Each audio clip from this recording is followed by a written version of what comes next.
seeing in low light conditions and at night, and being seen by drivers, trying out auxiliary lights on my motorcycle.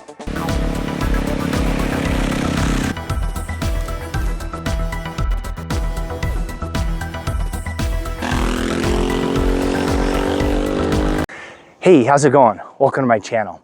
This is a sponsored video. COLight LED Lights sent me these light pods to try out, and I have been curious about the differences of having auxiliary lights over not, so the timing actually turned out to be just about right. And I have unfortunately found myself riding at night a little bit more than I want to, especially as we are in the shoulder seasons and we're getting out of winter. Days are short and trying to find campgrounds or getting places. I've been getting there a little bit late, so some lights are called for. Now I've put it on my KTM 390 Adventure just because the wiring is a little bit easier. I'm familiar with what's in here. And then I wanted to try out this mounting bracket from Zana International that I think worked pretty well. Real quick about the lights, it has a wiring harness that comes with it that has a relay built into it, so you may need to tap into an accessory power lead so that it'll switch on and off so the lights can't be left on. Not a big deal. I'll go through the installation later. The lights themselves are 25 watts each for these particular lights, so not hugely powerful, but on a smaller bike, if you have heated grips and a heated jacket and you're running these, you're going to be putting quite a bit of load on the stator of this bike. So you may want to keep that in mind. If you're going to be running your lights at the same time as those other things, be conscious of that load. Maybe don't run your heated jacket, maybe only run heated grips. If you need heated jacket and you want lights, maybe don't run heated grips. So just some of those things on the smaller bikes. Now, if you're on a middleweight bike or a large motorcycle, you should have more than enough power to power these and all your other accessories, no problem. These lights come with multiple modes. So they have the main beam.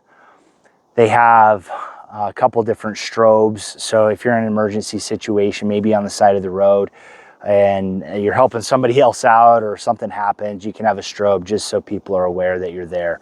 I've seen riders ride out in the daylight with strobes. I'm not a fan.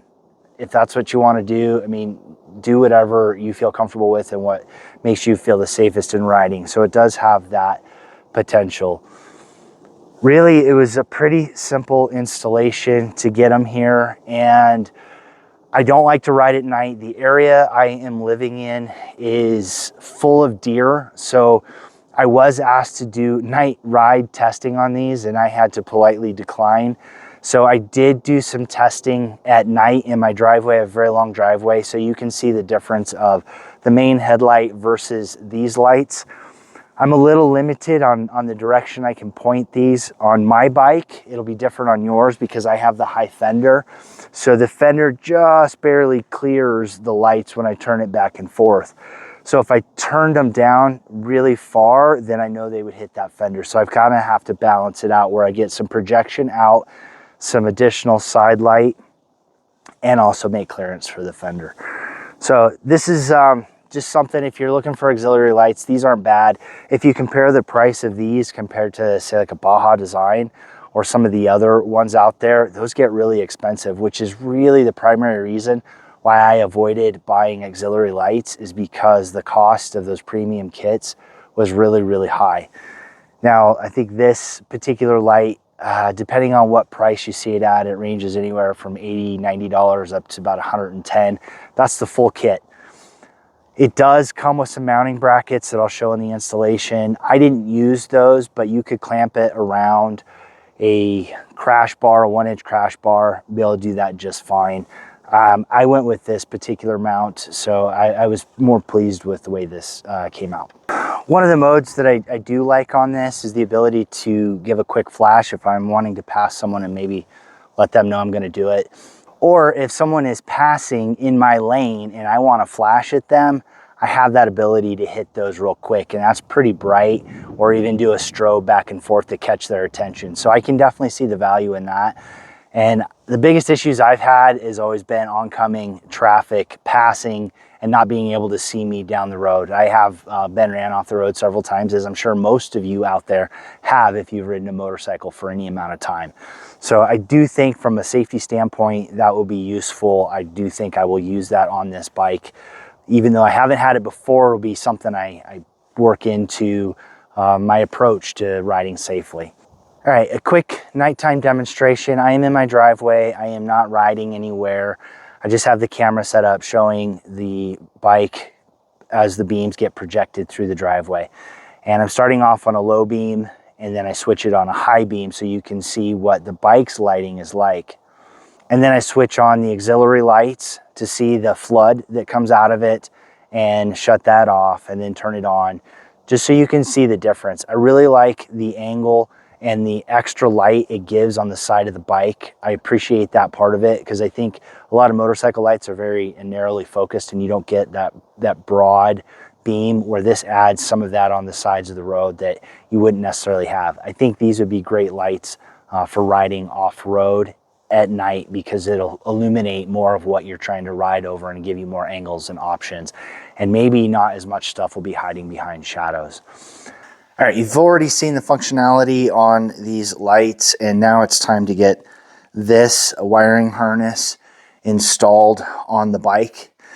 And I have a couple different ways that I'm going to do it, which you've already seen how I've done. But if you're looking for different ways to install, especially on the KTM 390 Adventure, I picked up a Zana International auxiliary light mounting bracket that goes under the headlight. I'm going to start off trying that. But the lights themselves, the COLight LEDs, come with this mounting bracket and a variety of different rubber mounts. So I could do this on the crash bars, but I was just looking at the configuration because I have the crash bar bags. It may not go on real easily. It may take some squeezing to get it in there. So I've got a few different ways to go through it. You've already seen what I've done. So I'm going to get started on that and the wiring, getting this wired in. The Zana mount is in here, and at first I wasn't sure how well it was going to fit up. I think I need to tighten it just a bit more. The plastic is a little bit loose in a few places, but overall it's actually not a bad fit, and the location of the lights came out a lot better than I expected. I was really concerned because I have the high fender kit that the high fender was going to hit the lights, and it actually doesn't. There's just a little bit of clearance, and you have to adjust this just a little to get that clearance. And I don't know where these are pointing right now. I might need to adjust them down. And one of the reasons that they ended up being a little bit lower is in order to get the bracket and the light to fit in here, I had to put a spacer. So I'll show that. Now, I'm just looking at it right here. They might be pointed up a little bit. I'm going to have to mess with them, but I really can't adjust these until I get outside. And the point where they're going to hit is at a full steering lock. But if it bumps a little bit on the fender, I'm not all that concerned about it.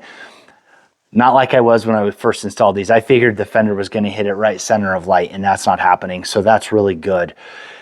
Now, I'm not going to try to use the other brackets just because the way that it would fit on here. I really like this setup and the way the lights are out front.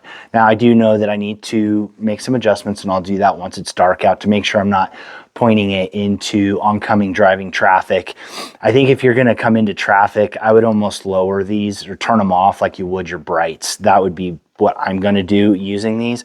But when you're riding off-road, it should give you a lot of light. So you've already seen the light that it gives. It's just getting these mounted up. While getting started on this wiring harness installation, I had a moment of panic, and that is this box says it's 15 amp max at 12 volts. And I started getting concerned that that was going to be the load that was put on this bike, and that is not going to cut it. And then I pulled the fuse out of this and found it was a 20 amp fuse. So my initial response was, this is too heavy of a load for this bike. I ended up getting back on their website and looking at these specific lights, and it says that each light is 25 watts each, 50 watts total. So you're talking 4.5 amps for the load. That's well within reason of what I can do with this bike with running it. So I am changing this fuse out. I'm going to put a 5 amp in since it should be rated at 4.5. I don't know if that'll be enough for the inrush when it gets started. It might blow the fuse. I'm going to try it, just do a test run. And if I have to, I'll put a 7.5 amp just as a protective measure, which is what fuses are. But 20 amp, no way. And I was really panicked about it. So if you're doing an installation and you see that, then you know that just go back and check the wattage of the actual light itself and don't look at the control box. There's a lot going on right here, but it's pretty simple to explain. So here off of the fuse, which I have a 5 amp fuse in here, goes to the power, and then the other side goes to the negative, so you're drawing right off of the battery. The yellow is a neutral that I've just taken straight to the battery, and then the red is off of an accessory port so that it's switched. On the KTM, I have an accessory port on the back. I have already tied into this to run my relay for switching my heated grips on and off so I don't accidentally leave them on. So I have it already plugged in here. So I have all of this done. I just have to tuck this big box in somewhere underneath here and then run the cables up to the front. But everything is working, and it's just a matter of getting everything kind of sealed up and the cables ran up. This control module for the lights is quite heavy, so I need to make sure I can secure it in here. It'd be best if I could zip tie it to something, as well as use some of the sticky tape that they provided. So I'm going to start off putting the sticky tape in here, and then trying to zip tie the cables that are really close just to keep it from moving around. And there's a few things I could zip tie it to try to secure it. So that's what I'm going to do, is put this in. I'm in the process of trying to get all this wrapped up and put together, but I want to make a quick note here that the connectors are really good waterproof connectors that slip in and out very easily. And I would recommend, if you have some dielectric grease, put some dielectric grease on this when you push these together. When you're doing this installation and you get to the mounting brackets, make sure you don't lose these 2 little screws. I went ahead and put them in before I lost them, but those are used to mount it to this bracket here, or whichever bracket you choose to use. All right, so that's the COLight LED Auxiliary Lights on my KTM 390 Adventure. Went through the modes, the functionality, and the install. The install was a little bit easier than I expected. And I think I had mentioned it, the box, the control box freaked me out a bit when I saw it and it said 15 amp max. I was thinking that was the load of the lights. I had to do a little bit more research, and everything turned out fine. I put a 5 amp fuse in the power lead there, and everything has been working out just fine running it this way. So I know it's not drawing more than 5 amps. It should be at 4.5 amps if it's drawing full power.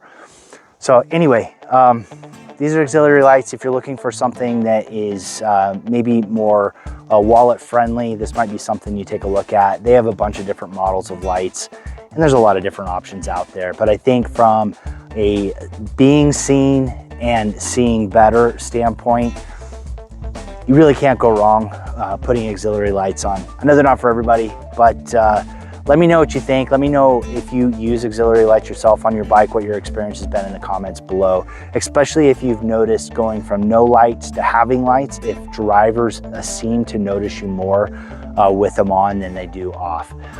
I don't know what that experience is going to be. It's going to take some time, but I'm curious to see what you all have to say. Anyway, if you made it to the end, thanks for watching. If you haven't done it yet, make sure you do that thing down below. Get out, do some riding, ride safe, and I will see you out there. I really, really love the puffy clouds of the southwest skies.